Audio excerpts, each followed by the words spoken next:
Du coup, moi c'est Marie, je suis sage-femme à l'hôpital de Pontivy depuis maintenant 3 ans, quand ça fera 3 ans en juin. Je suis venue tout de suite après mon diplôme de sage-femme.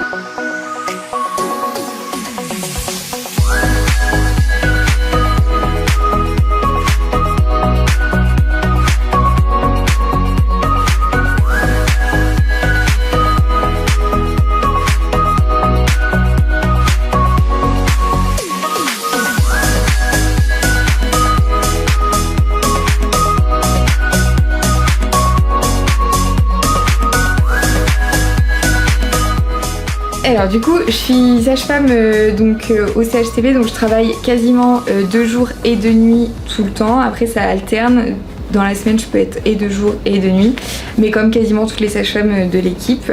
Moi j'aime les deux, mais j'adore travailler de nuit parce que l'ambiance la nuit est plus cocooning on va dire, dans le sens où on est juste toutes les deux avec l'auxiliaire au bloc.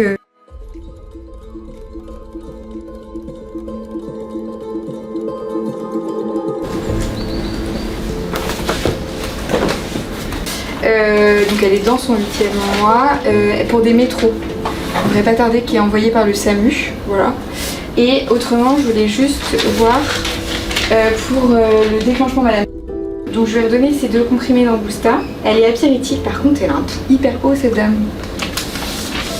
J'ai regardé si ça pouvait être un effet indésirable de l'Ambousta. Non. Elle a ça depuis le début, depuis qu'elle est arrivée? Ben pas trop, elle a un pouls qui est fluctuant.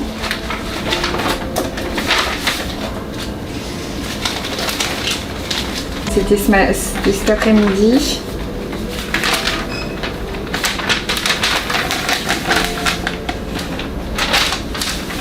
Alors qu'elle est pas en travail là? Bah non, elle contracte un peu.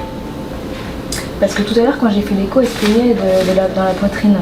De douleur dans la poitrine? Parce que là je lui ai demandé si elle avait, enfin avec mon anglais approximatif, mais elle me dit que non. Mais Et sur les autres consultes, c'est la première fois qu'on la voit ou pas?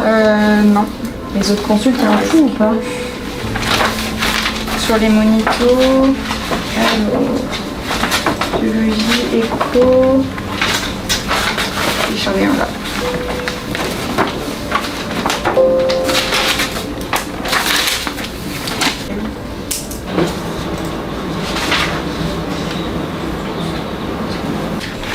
Avec travail des heures 2. Je pense que je suis bien. Ok. Et bah écoute, oui, c'est pour le temps. Donc la nuit, on est vraiment en binôme en salle de naissance, donc avec ma collègue auxiliaire. Donc là ce soir c'est Morgane. Et en fait, on va vraiment être toutes les deux toute la nuit. Après, il y a mes collègues aussi en suite de couche. Donc par exemple si j'ai besoin ou s'il y a beaucoup de dames qui arrivent d'un coup et que j'ai besoin d'un coup de main, bien sûr elles vont venir. Il y en a une des deux qui va se détacher du service pour venir m'aider.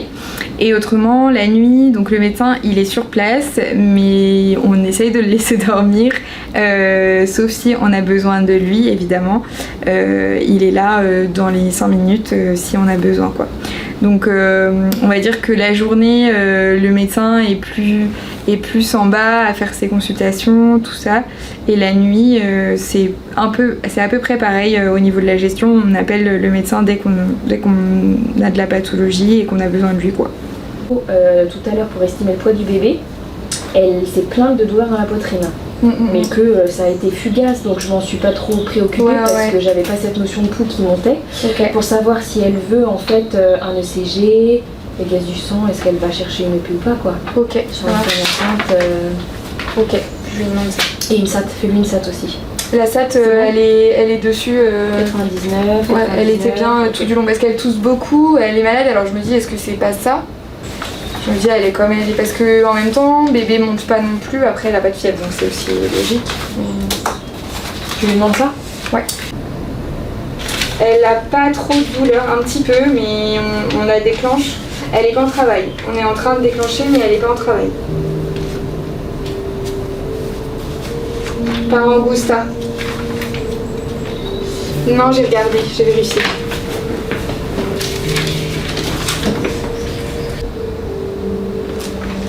Ah, parce que nous on n'a pas fait ça et je suis pas sûre que ce soit passé sur Orbis. Je regarde juste avant, on sait jamais s'il est dessus. Et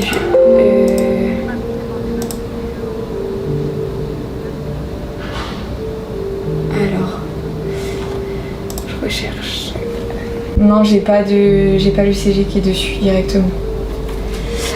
Bah là, elle était à 113 pendant le CG. Ok. Pas de. C'était ça mon pouls de fin de. Puis là, ça sautait un peu. Tu as fait des extracystoses, sinon là tu plains pas de douleur? Non. Bah, elle a eu une douleur avec Dr Rassin dans l'après-midi en lui faisant l'écho. Dr Rassin s'est dit ben c'est rien, enfin. Oui, c'est Marine, sage-femme. Oui. Madame. Oui, elle est rentrée à la maison. Voilà. De rien, bonne nuit. Elle a un petit peu de douleur avec l'Angusta quand même, mais pas une dame qui est en travail quoi. Et on n'a pas d'antécédents par contre? Ben non, j'ai rien de. Si elle avait des douleurs au niveau du cœur, elle me dit que non. Donc elle en aurait eu une cet après-midi avec Dr Rassin et c'est tout quoi.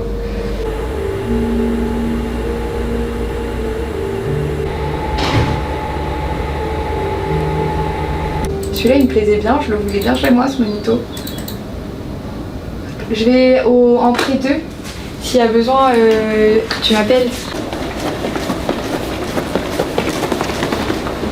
Une fois à 19h et depuis, pas du tout. Bah depuis, j'ai toujours la sensation que c'est mouillé, alors après, je sais pas si elle a pas séché. D'accord.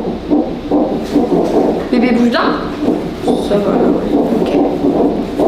Il n'y a pas de contraction? J'en ai eu un petit peu hier. D'accord. Et là j'ai un petit peu mal au ventre, mais je sais pas si c'est ça. Ok. Ça fait mal où au niveau du ventre? En bas, ici. Un peu comme des règles? Ouais, ouais. Ça dépend. D'accord.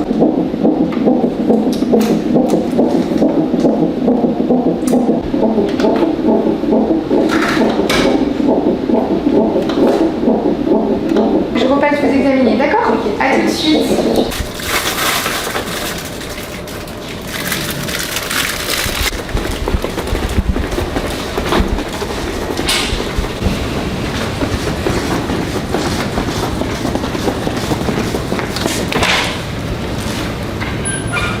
Tac, le dossier il est là.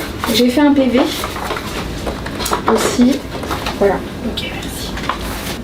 Mais elle me dit qu'elle n'avait pas ça à la maison. C'est une dame qui bouge beaucoup. Et Belgique? Non, pas du tout. Ok.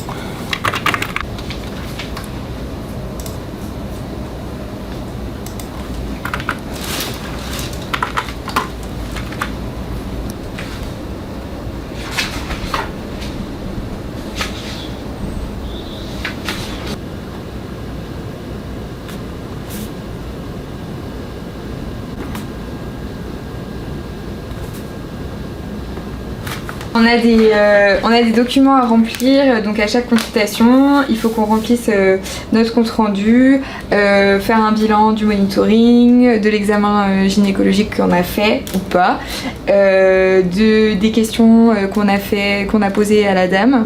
Et si la dame est hospitalisée, on a toute une partie aussi informatique à remplir en plus. Voilà. Le monito, il est plutôt bon, elle a quelques contractions quand même, mais qu'elle ressent pas plus que ça. Elle me dit qu'elle a des douleurs dans le dos que depuis qu'elle est ici, donc depuis une demi-heure. J'ai une tension normale, oui. J'ai pas fait de BU, non, parce qu'elle avait pas envie de faire pipi, et j'ai fait un PV. Et j'ai pas fait d'actinoprom parce que je me suis dit qu'avec le sang que j'avais, il allait être positif. Le rythme est bien, oui, il n'est pas hyper réactif, mais il est bien.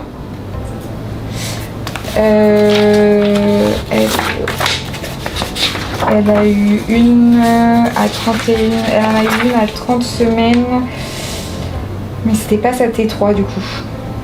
C'était une entre deux, je pense que c'était pour c'est une écho de colle, et elle était à 38 mm, ouais. Non. Oui, non, c'est pas la T3. Alors...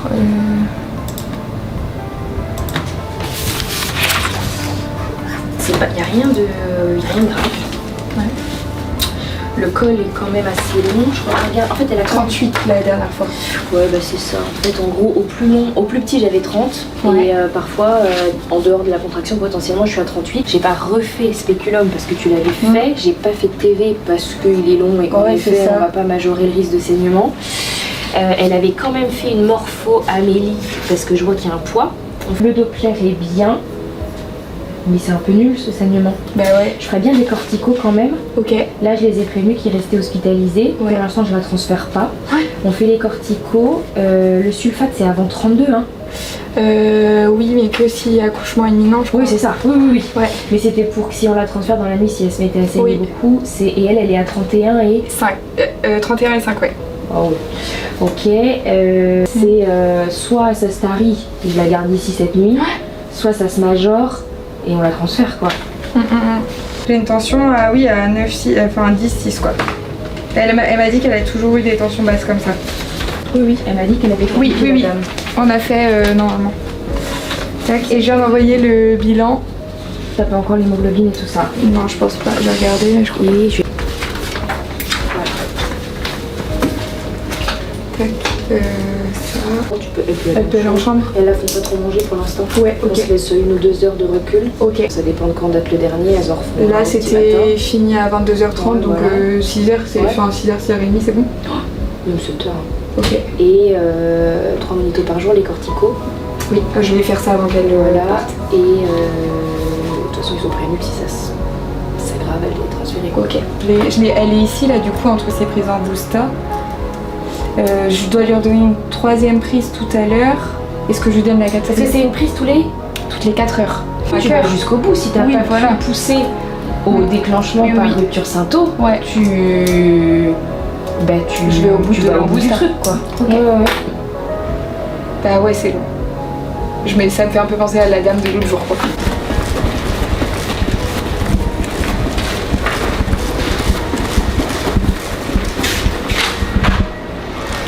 Et donc je lui explique que devant une tachycardie juste sinusale, c'était plutôt réactionnel que par exemple soit à difficulté respiratoire, soit de la fièvre, soit de la douleur, soit ceci, cela, mais que fallait plutôt chercher les causes de tachycardie plutôt qu'une maladie cardiaque. Et quand j'ai évoqué le P, il m'a dit, Julien m'a dit qu'en fait c'était pas tant le CG mais plutôt tous les autres signes autour quoi, la désaturation, la douleur thoracique qui persisterait, des choses comme ça. Donc en gros, si elle se replaint de la poitrine pas mal, tu peux la rappeler. Si elle devenait dyspnéique, tu peux la rappeler. Si la SAT descend, tu la rappelles. Si elle monte au-dessus de 130, tu la rappelles. Après, si c'est la douleur, je m'inquiète pas. Voilà, sauf si c'est la douleur de la fièvre qui apparaît, et ça c'est plutôt moi. Mais voilà, d'accord. Donc j'ai mis qu'elle avait plus de douleur, qu'on avait fait un avis cardio. Et qu'il fallait chercher les autres signes de P qui pour l'instant n'étaient pas présents et en poursuite du déclenchement. Ok. Et l'autre, bon, c'est pas un gros bébé quand même, puisque là, quand je regarde les courbes, après ça va avec la 10, je suis vraiment au 10e quoi. En sachant que l'écho d'il y a 15 jours avec Amélie, il était peut-être un petit peu plus haut, mais ça n'a jamais été un très gros quoi. Donc faut qu'on garde ça en tête quand même, que c'est pas un bébé qui a poussé de ouf non plus. Si elle devenait douloureuse avec un ventre qui... Alors il faut surtout qu'elle surveille aussi la souplesse utérine, qu'on passe pas à côté de la HRP. Donc que le ventre soit ou bien souple entre les contractions si ça se met en route. Donc si ça se met en route évidemment on la transfère. Si elle se met pas en route mais que ça saigne, pareil. Mais qu'elle devenait douloureuse avec un ventre dur, évidemment on la transfère, voire la césarise si on pense que c'est un HRP. Et si les métrorragies devenaient très abondantes, je peux la césariser ici. On appelle le super pédiatrique. on va se dire qu'elle est tranquille et qu'elle va rester tranquille. Voilà. Donc ce soir on a eu, il y a une dame donc, qui est là pour son déclenchement, il faut lui donner ses prises de médicaments toutes les 4 heures et autrement on a eu plusieurs consultations pour différents motifs de grossesse avec une hospitalisation pour une pathologie de la grossesse voilà, au 3e trimestre. Et rappelez les filles de leur faire des trans en bonne et due forme. Ouais. Vaut mieux que le monsieur dorme là ou pas? Vaut mieux qu'il rentre chez lui, mais après ils font ce qu'ils veulent. En vrai, on sait jamais. Je sais pas s'il y a des lits, il a 100 avec les minutes filles à voir. Ah ouais, ok. Il peut rester là. Doute sur un ectropion, mais je trouvais ça trop abondant pour un ectropion. Du coup, elle a eu une écho, le monito était parfait. Au niveau de l'écho, il n'y avait rien de particulier. Alors, écho de col, donc elle était à 38 mm, il est fermé. Il n'y a pas de signe d'HRP, il y a des Dopplers qui sont normaux, un bébé qui est plutôt norme basse des courbes mais qui a toujours été norme basse, un utérus qui est quand même souple, rien de particulier. J'ai fait un bilan, tu auras quand même le BH et le BH avec la créate de fête à récupérer. Et sinon, normalement, l'anum était bien, les plaquettes étaient bien et la coag est bien aussi. Et il y a un ClioWare aussi, évidemment, qui a été fait. C'est une dame qui est A+, donc il n'y a pas de souci au niveau de son groupe.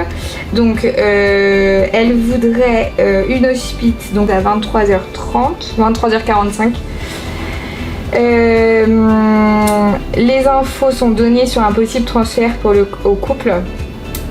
Voilà, il y avait quelques contractions, donc soit t'as un utérus qui te devient dur, enfin voilà, t'hésites pas à la rappeler si t'as besoin, quoi, ce qu'elle me disait. Voilà, si c'est plus abondant, si t'as un utérus de bois, voilà. Souvent on a moins de consultations, des urgences ou d'autres choses, donc on a un petit peu plus le temps pour les dames, bien que des fois, comme on a pu voir ce soir, il y a beaucoup de consultations, mais du coup c'est agréable pour ça de pouvoir discuter plus longuement avec les dames qui sont en travail, d'avoir le temps en fait de rencontrer les gens dont on s'occupe, même si on a le temps de le faire aussi la journée, mais du coup la nuit c'est le côté un petit peu positif de venir travailler de nuit.